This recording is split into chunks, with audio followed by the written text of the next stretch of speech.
Welcome to the Unstoppable Leadership Spotlight, influential leaders and their game-changing insights. I'm Jacqueline Strominger, CEO and founder of Leap to Your Success. That's leaptoyoursuccess.com.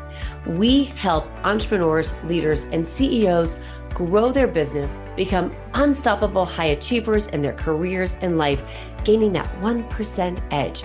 We believe every professional has the power within them to leap to their greatest success that not only will impact their life, but the lives of the people they touch. So stick around to the end of the show and we will share with you how you can be our next guest. So stick around for those 15 to 20 minutes and let's be unstoppable.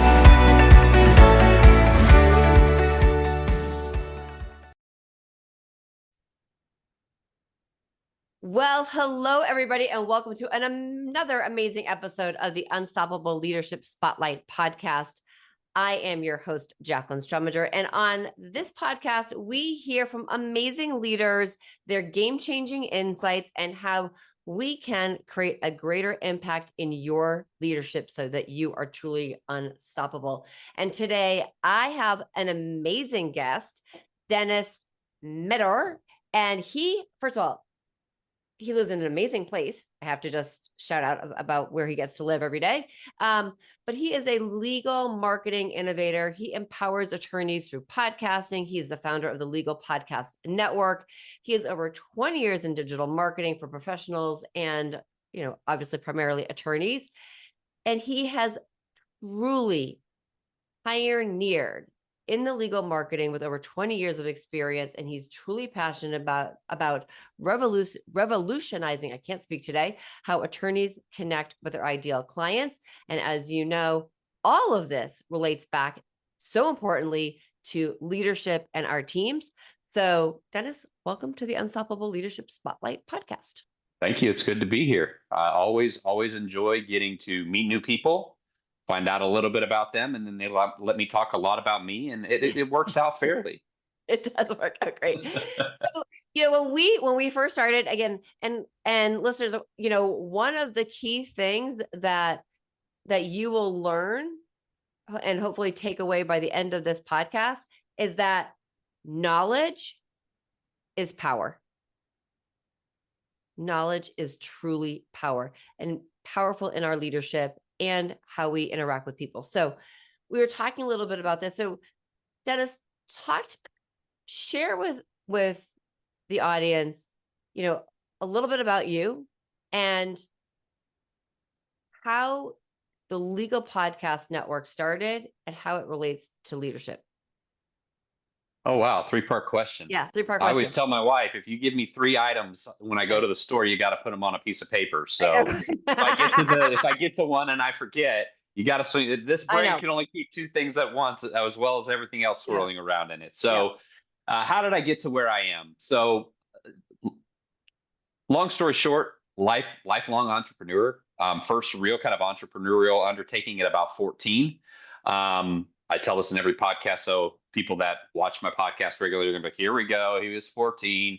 He had the snow shoveling and lawn mowing and paper routes, and then he resold them. Like I did all the management of it, and then my brother and his friends actually would do the work, and then I would collect the money, get split the money with them, and it worked out well for me.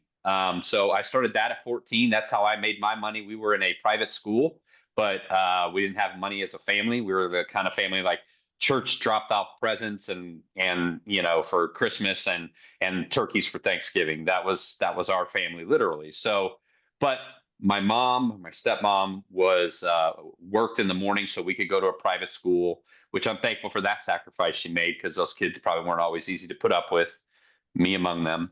And so we, I learned I'm with these kids. They got Jordans and they've got Bugle Boys, and you have to be old enough to know what that is. But they've got all the cool clothes and all the nice stuff. And they shop at this place called Von Maur, which was like the Midwest equivalency of like a Nordstrom, not a Nordstrom Rack, but like a Nordstrom type level place. And so but I had enough money to be able to kind of like keep my haircut nice, have the same shoes, have the clothes. And then that just kind of carried into adulthood. My first, so I was a youth pastor at 16, a pastor at 18, and I started my first LLC at 20, got married at 19. So I was like the world's youngest old man. And now I'm 47. And for the last 7 years, I've really been the world's I teasingly joke with people, I've been Benjamin Button in my life, because at 18, 19, 20, 21, 22, I was a pastor. I didn't go out. I didn't I was married. I had kids starting at 22. I always had one or two of my own companies, as well as pastoring a church or an evangelist or something like that. So just very busy in a lot of leadership roles. Then early 2000s, I switched to digital. I had been doing, late 90s and stuff like that, more paper stuff, but I saw where everything was going with the internet.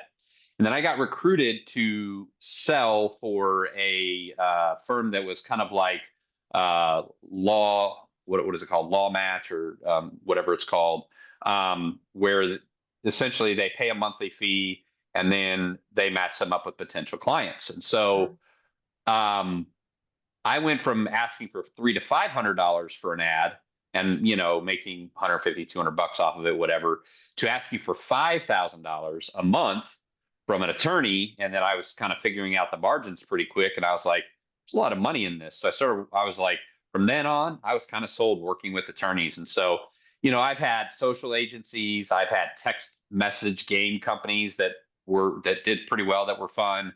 I've been able to take 3 companies from less than $1 million to $3 to $5 million within 1 to 3 years.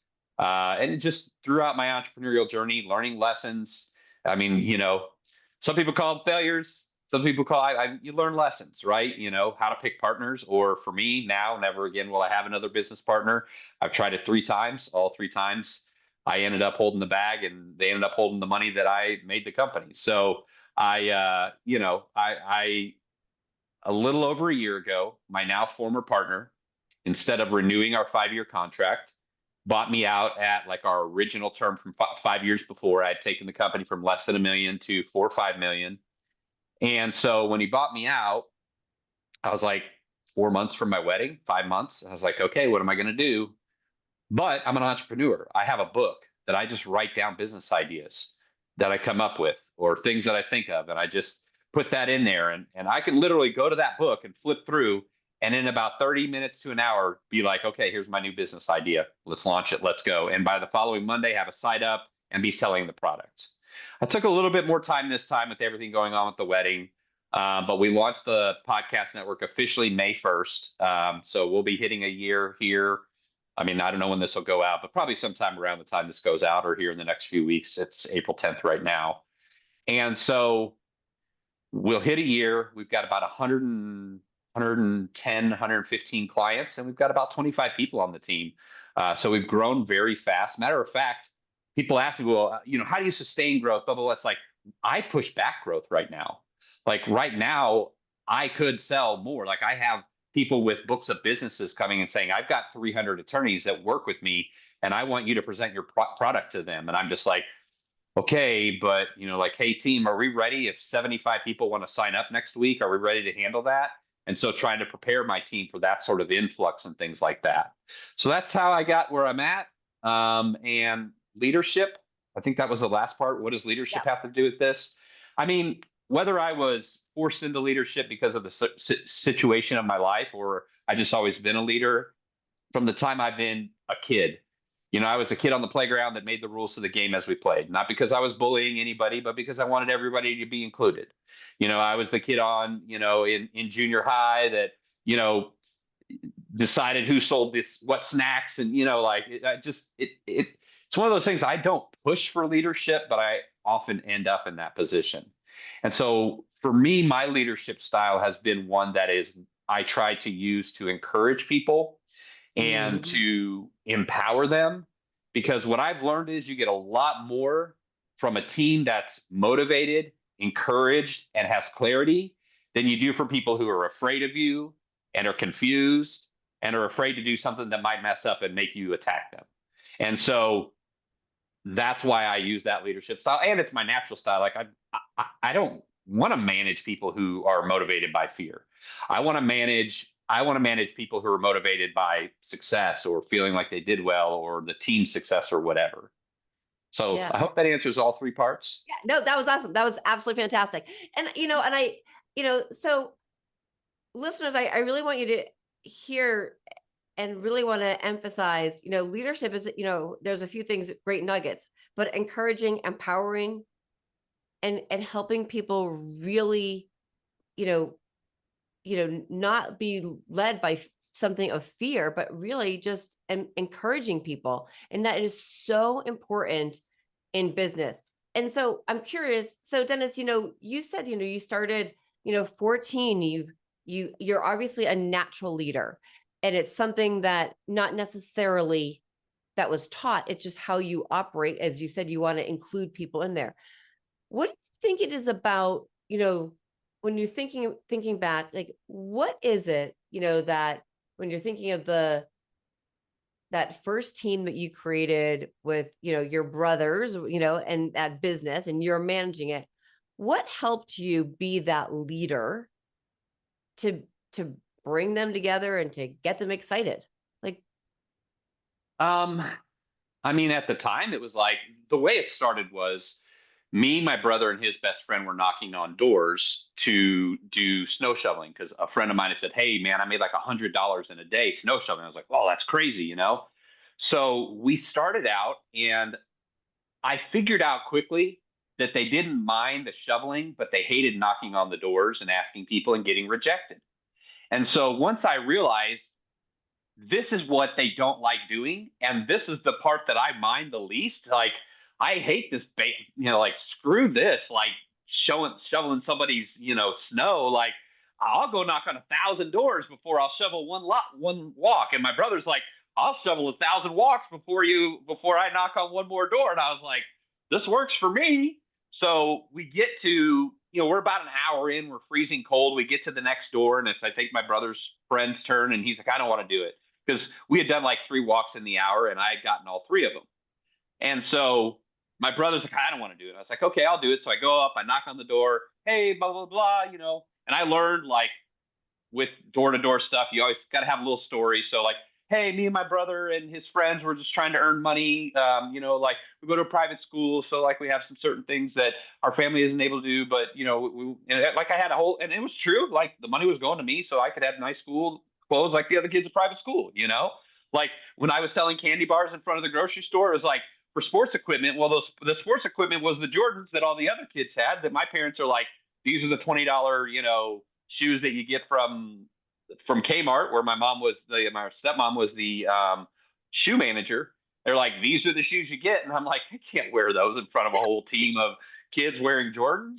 So, but I went up there. She said, sure, $20. So she handed me a 10 and 2 fives. I walked down. I handed my brother $5. I handed his friend $5. I put $10 in my pocket, and I said, I got a great idea, guys. And like, what? And I'm like, you stay here and do this. And by the time you get done, so we don't waste any more time, I'll start knocking and get the next job for you. And you can just go from job to job to job, and we'll just make money, and we won't have any breaks unless we want to. And they're like, oh, that's great. Because now they're thinking of, like, so I emphasize we're going to make more money, not, hey, all I have to do is knock on doors and make half the money, and you guys got to do all the work and make a quarter of the money each. So that's and that's kind of how it just grew from there. Like, all the kids in the neighborhood were like, I mean, I want a lawn mowing job, but how do I get one? And I'd be like, I'll get you. How many do you want? 4? And I'd go get 4 lawn mowing jobs, and then I'd collect it. And then, I got all the paper routes, and, I'd just make sure I go collect everybody. And I'd say, well, how are we doing? And they, oh, you guys getting here on time? Okay, great. If I had somebody who wasn't doing right, I'd say,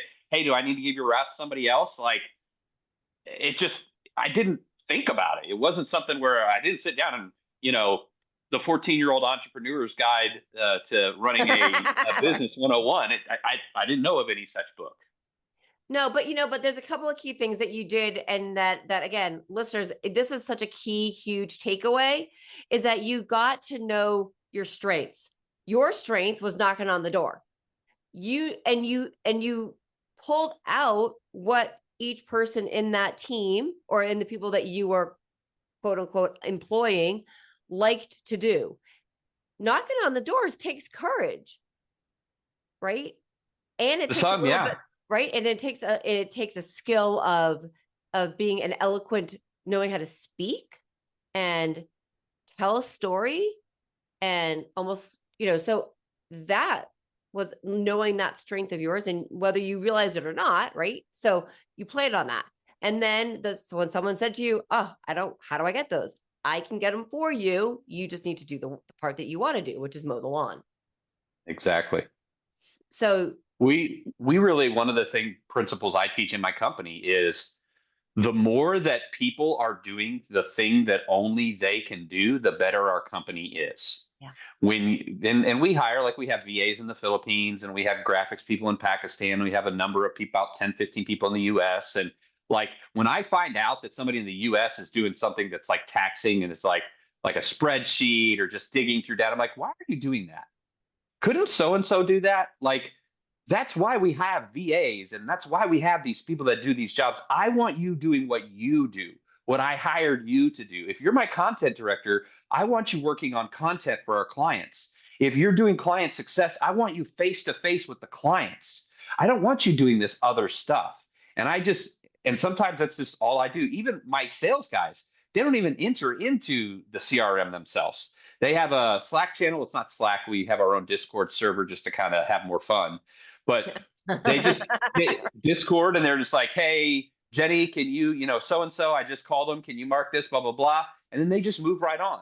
And so everything is frictionless. Everything is stay in the thing that you can do. What can I do for the company? And I knew this, like, in the beginning, I was bringing clients. And until January, I brought in the clients. So I think we hit almost 85 clients or so by then. And that was me being the only salesperson while running the company, while creating systems, while doing everything else. But I also know that a bigger thing that I can do for the company is be an evangelist for it. Go on podcasts, create my own podcasts, build relationships, meet with referral partners, create better content. All of these things that only I can do. Like, my team, no one else in the company can be me in the way that I'm doing these things. So my team has empowered me to do that by stepping in. We have 3 salespeople now, so I don't sell anymore. By stepping in, and we have, people that do other aspects, and I just work on the business instead of in the business. And that makes all the difference in the world. Again, that's again, huge game-changing insight, right? To be able to get to the point where, as a leader, you're working on the business, or if you're leading a team, you're on the team, you're leading the team. Yes, you need to get in and be a player in the, and be a player on the team. But if you're running it, you don't want to be in the weeds too. You've got to be, almost like setting a pier. The coach isn't the backup goalie. Right. The coach stays off the side of the field, and he says, hey, watch out, right there, right there, right there. Come on, let's go. That's a coach. Right. I see myself as a motivator, a mentor, a coach, not a business leader, CEO, founder, although that's the titles that are put on. Like, me, if people say, what are you? I'm a motivator. I love to mentor people. I love to coach people.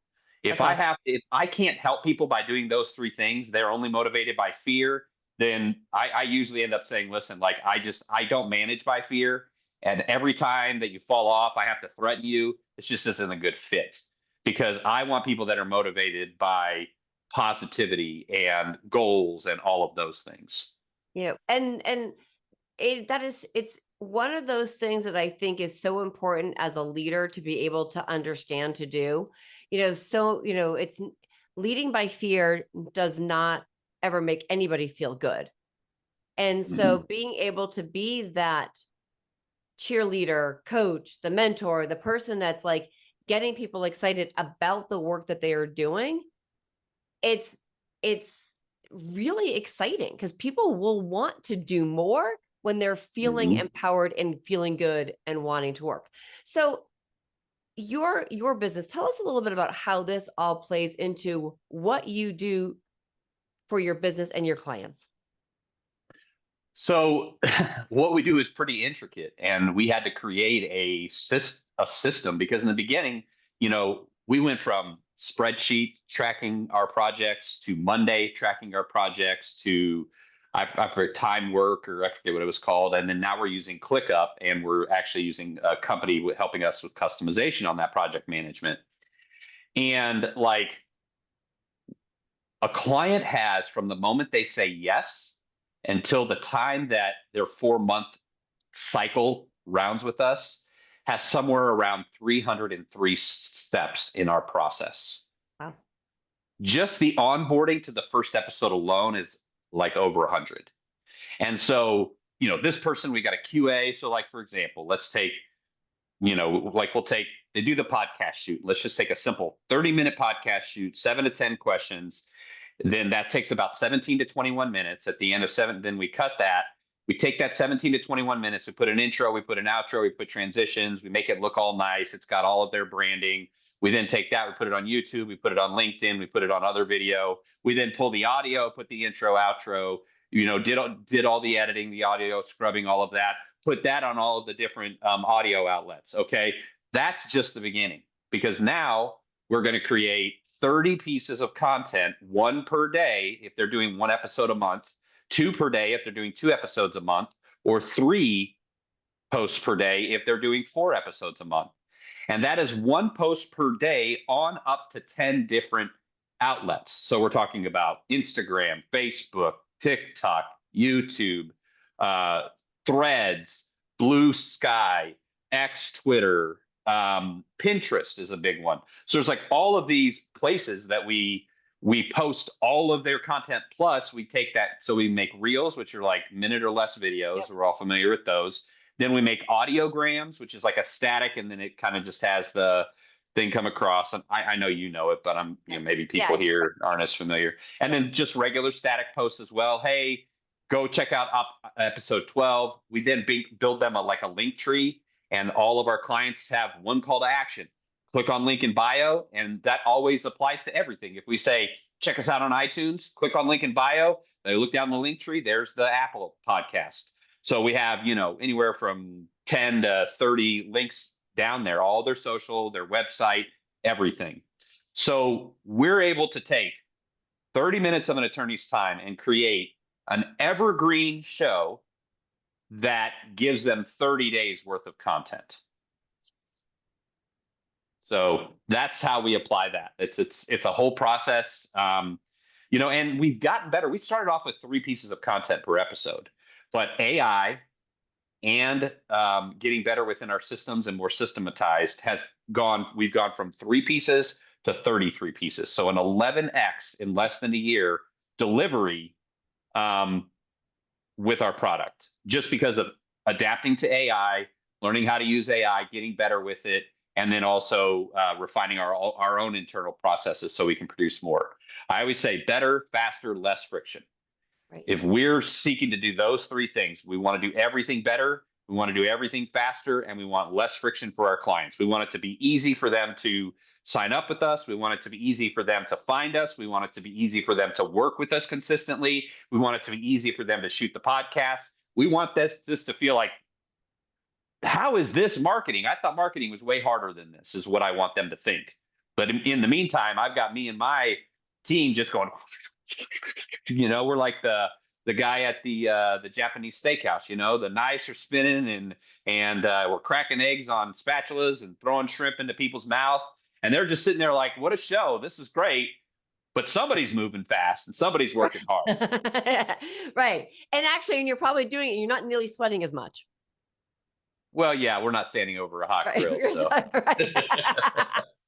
So it's really amazing the amount that you're actually able to produce. And obviously we have these, we have attorneys who are, they're using the time wisely, right? Yeah. 30 minutes of time, which is really great. Yeah. They're just using a little bit of their time, and that's the other thing, people with money buy time. And so that's what we're selling. Like, yes, we're selling quality.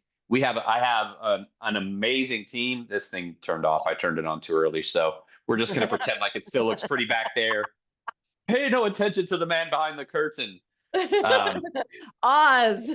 Yeah. So yeah, I mean, we're able to deliver a lot, but with very little of their time. And I mean, to me, that's a winning formula for any business. If I'm saving people who want their time saved and delivering a product that then on top of that returns a return on an investment of 5 to 1. Like, I mean, I have one guy who just told me, yeah, I just met with him this morning. As a matter of fact, first thing he said, he said through the podcast already, I've only released like 2 or 3 episodes. He said, I've already built a relationship where this one relationship is going to pay for this podcast for the whole year. If nothing else happens, the podcast is paid for. And he's like, and he does a weekly show. So he hasn't even done a month's worth of shows yet. And he's already paid for it. That's really fantastic. And a couple of really key things here. It's when I think about this, I mean, I'm loving what you're doing for your clients and what you're able to provide them, but it's also being able to deliver something with quality and provide great service, which as a leader, we need to do that for the people that are on our team. I share, and I say this often, that our team members are and the people that we employ, they are team members. They are not employees. They're part of the team, and we work together. We partner with them. So, it's you're delivering on that service and helping people have, elevate their businesses, generate more income, and you're doing the same thing for the people that are your team members. And it is so important in that within leadership for people to be able to see that. And you're providing such a great example. And, for people that are coming into, your realm, so to speak. And I mean, one of the things I do with my team is when I'm first meeting with them, I ask them, I say, realistically, now we all want to make $1 million a year. I get it. But realistically, what do you need to make per year to live the life you want to live? And once I find out that number, and if it's realistic, I say to them, okay, well, we're not there yet, but I think we can get there in about this amount of time, assuming that you show value and you grow. And if we can get you into this position, then we can put you to where you're making that sort of income. I have 5 or 6 people that a year ago were making a few $100s a week are now making a few $1,000s a week working with me. So they went from just like, okay, I'm trusting you, like I'm making this work. And if I need to take an evening, like literally, because I was starting from scratch at that time. I didn't, I mean, I had a little bit of money, but like I didn't have anybody say, here's $1 million, you got burned. Like I internally funded, just started it from scratch, so those people now, like a year ago, they were saying like, I need to make this much. And now like one guy a year ago, he started off in like kind of like a junior sales under me. He was the one helping set my appointments. And I told him flat out, I was like, listen, like, I want to get you up to sales because, you're not like, you're not where you want to be living. You want to live in a better situation. You're having to take the bus or get Ubers everywhere. You don't have a car. I can't imagine you are where you want to be in life right now. And he was just like, no, dude, like, and you can tell he was discouraged. And I was like, listen, I know that you're good and you can do this, but you've got to believe me. You've got to trust me and you've got to allow me to help you. He's like, I'll do whatever, man. Like, and he's like mid-30s, not a young guy.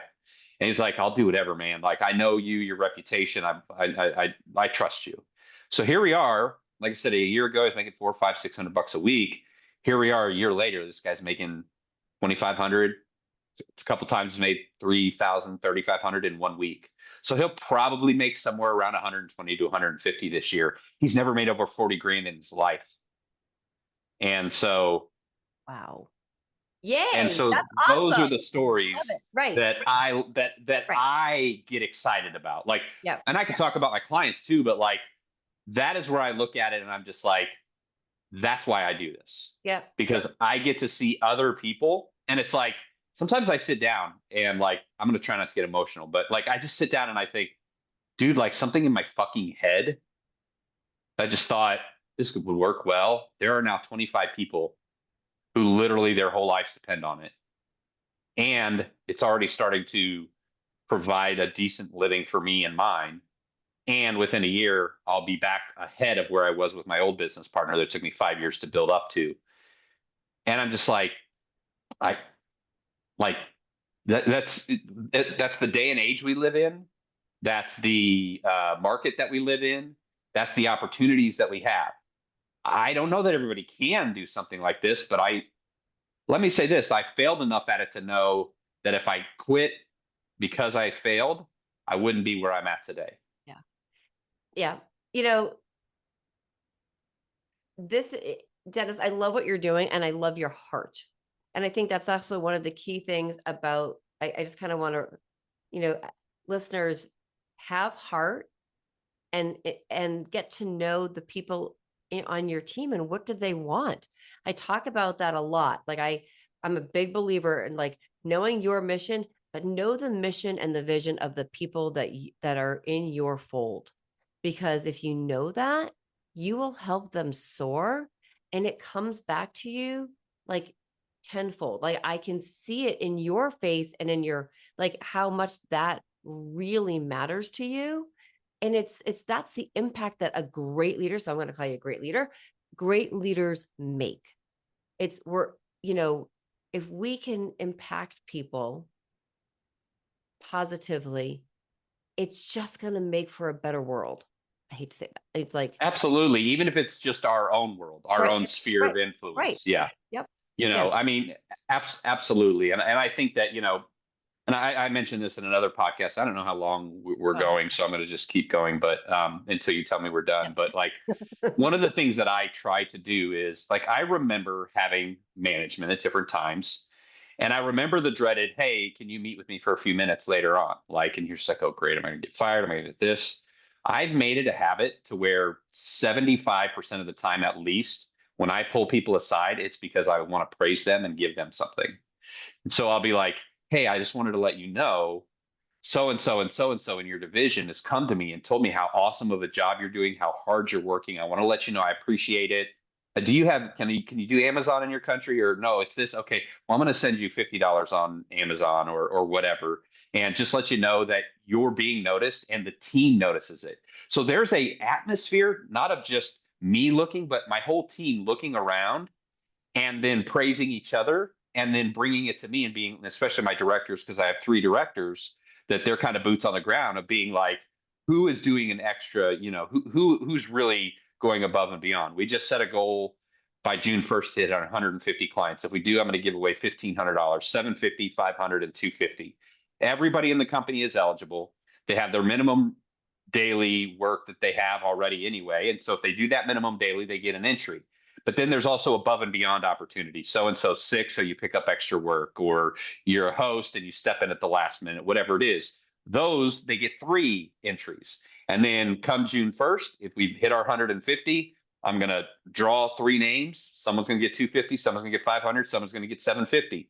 And so my whole company now is going 150, 150, 150. I better not mess this up because if we lose a client, that's another client we got to win. And so all across the whole thing, they're just all looking to the same thing instead of just like normal day, back to work, do the minimum so I can go home and watch TV. No, that's not the mind frame. It's just like we want to get there because 750 might not be a huge amount to me and you, but to somebody in Pakistan or somebody in the Philippines or in South Africa, to give them an extra $750, that is a lot of money for them.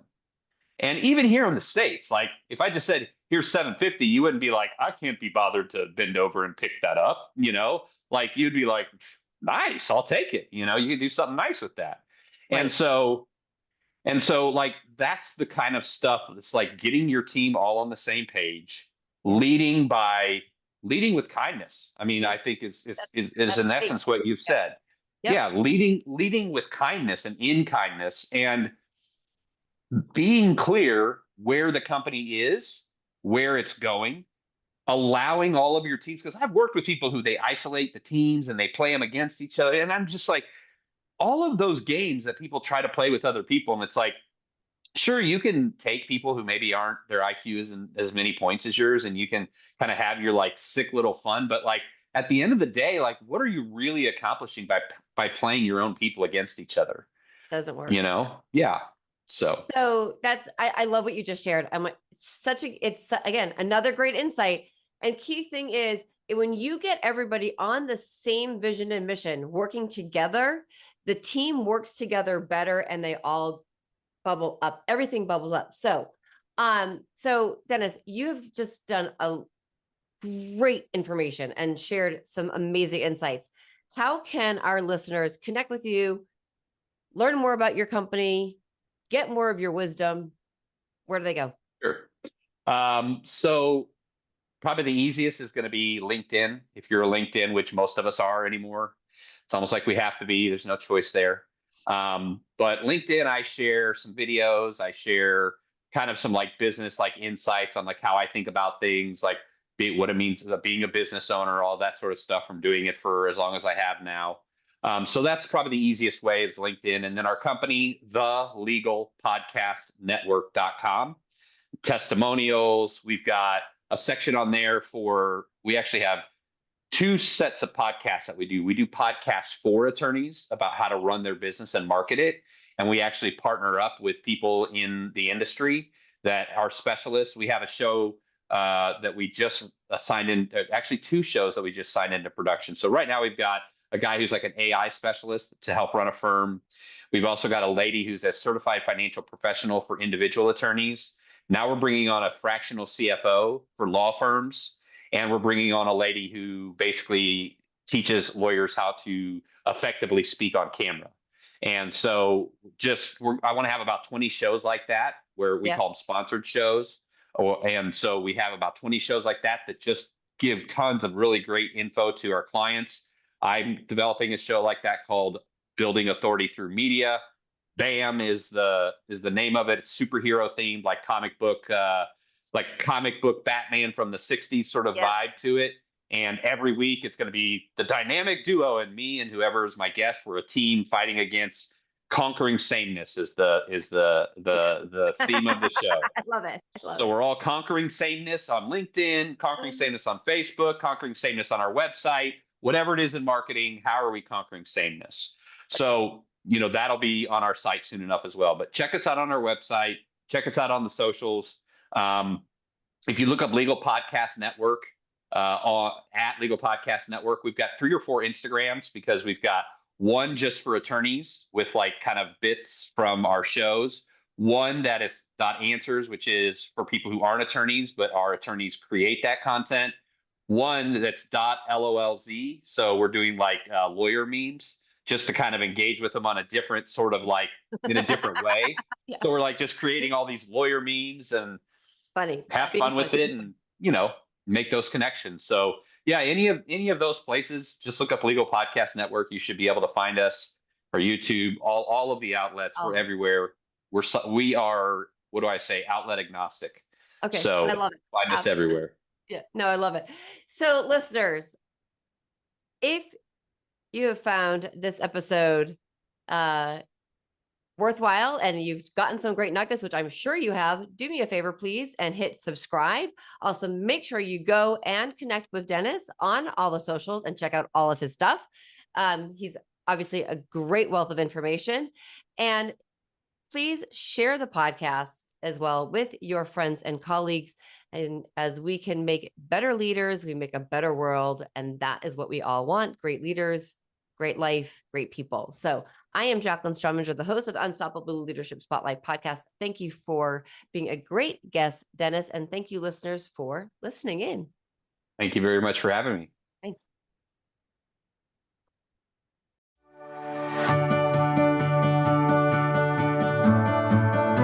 Jacqueline Strominger, and I want to thank you so much for listening to the Unstoppable Leadership Spotlight, Influential Leaders and Their Game-Changing Insights podcast. If you are a successful CEO, entrepreneur, or leader in your industry, and you have insights you would like to share, we want you to be a guest on this program. So please visit go.leaptoyoursuccess.com/podcast. And if you have gotten something out of this interview and you'd like to share the episode on social media, just go ahead and take a screenshot with your phone and text it to a friend or post it on socials. If you know somebody who would be a great guest, please tag them on social media and let them know about the show and include the hashtag Unstoppable Leadership Spotlight. I love seeing your posts and your guest suggestions. So we regularly are putting out new episodes and content. So please make sure you don't miss any episodes and go ahead and hit subscribe. Your thumbs up, ratings, and reviews go a long way to help promote the show, and they mean so much to me and my team. You want to know more about the podcast or about Leap to Your Success? Just go to the website leaptoyoursuccess.com or follow me, Jacqueline Strominger, on LinkedIn, Facebook, and Instagram. Just plug in my name, Jacqueline, that's Jaclyn Strominger, Strominger, and follow me on all the socials. So thank you so much for listening, and remember, be unstoppable.